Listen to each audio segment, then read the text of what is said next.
If you want to discover the benefits of No Fap, you've come to the right place. Guys, listen, you didn't come here just to hear me talk. You came here because you want to improve some part of your life. You want to become the best version that you can possibly become. So how do you do that? How do you do it?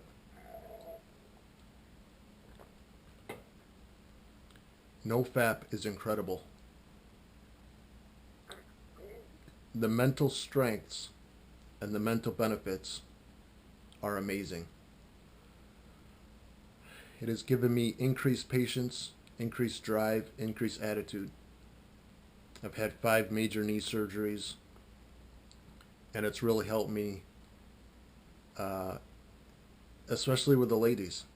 If you're looking to, a lot of guys, I think, come to my channel or come to No Fap because, they're looking to improve with the ladies.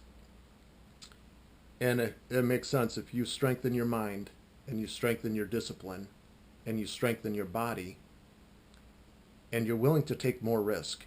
When you, it's pretty simple. The more testosterone you have, the more balls you have. Like literally, the more balls you have.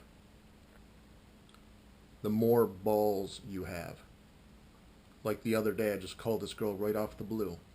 We matched on a dating app, and I'm just like, why am I doing all this texting bullshit?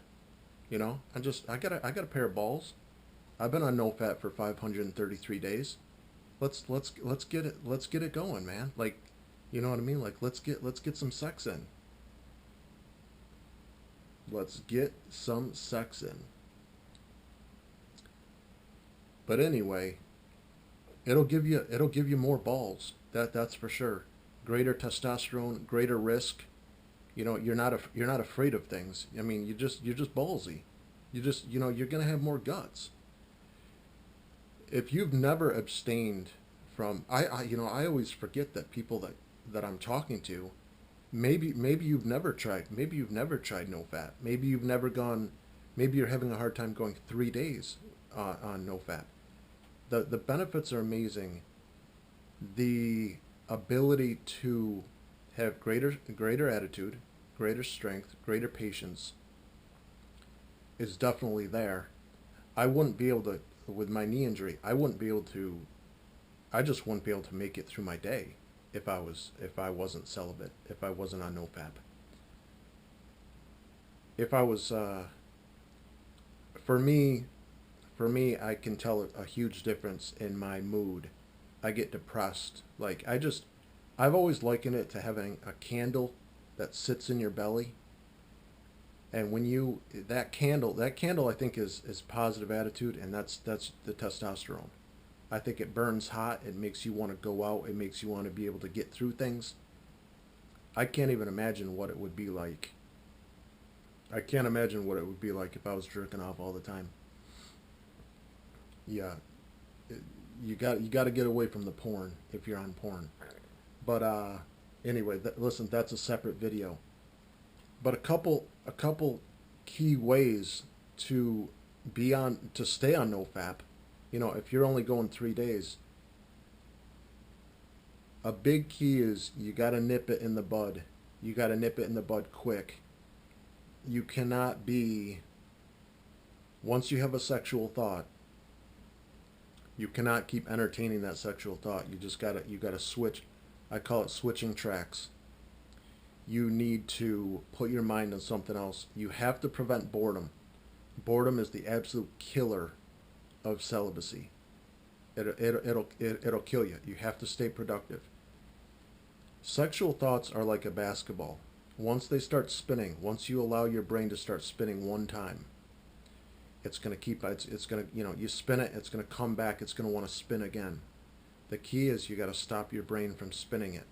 So go, you can always take a cold shower, you can write in a notebook, you can, go call your mom, go call your dad, go take a walk, go lift weights. I've recently gotten back into weightlifting, and part of it is because of No Fap. But another thing is guys, you can't watch, you can't be sitting there on Facebook, looking at all these hot girls and like skimpy outfits, and be like, oh man, like I can't be on No Fap for more than 3 days. Well, yeah, you can't listen. You can't put that stuff in front of you. You can't be looking at bikini models online. You can't. And if you're watching a movie and you know a sex scene's coming up, you just got to put your celibacy first. You got to put your celibacy first, and because the truth is once you allow yourself to see a sex scene, it's a lot harder. Like it's like stair stepping. Once you allow yourself to get to that next point, it's a lot harder to resist it. It's a lot easier to resist it in the beginning. Like if you say, yeah, I'm not gonna take. It's a slippery slope. Like once you allow yourself, once you get up on the slide and you're right there, you're getting close to like relapsing. So don't do that to yourself. As soon as you see a red flag, in your mind you should be saying, okay, this is a threat, and hit it. That's how I've gone 533 days being celibate, because I know my temptations. I know my weaknesses. You need to write it down. Write down when in the day you're most tempted and when you're having sexual thoughts. Write it down, and you can conquer this, I promise you. I hope this helps.